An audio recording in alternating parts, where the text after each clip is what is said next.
बिस्मिल्लाहिर्रहमानिर्रहीम।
अब इसमें कटे हुए आलू डाल देंगे।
ठीक डाल देंगे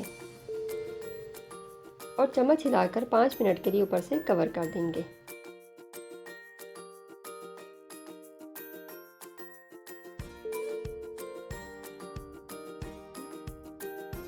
ज़बरदस्त सी आलू की भुजिया या आलू का सालन बनके बिल्कुल रेडी है। अब इसको डिश में निकाल लेंगे। आलू की भुजिया को ऊपर से गार्निश कर लेंगे। ये ज़बरदस्त सी आज की रेसिपी हमारी बनके बिल्कुल रेडी हो चुकी है। वीडियो पसंद आई हो तो लाइक और शेयर कर दें और अगर चैनल पर नए हैं तो चैनल को सब्सक्राइब कर दें और साथ में लगे बेल आइकन को भी प्रेस कर दें। किस तरह की मज़े की रेसिपी आप लोगों को बिल्कुल फ्री में देखने को मिलती रहे। अपना बहुत सारा ख्याल रखें। मिलते हैं किसी और वीडियो के साथ, तब तक के लिए अल्लाह हाफ़िज़।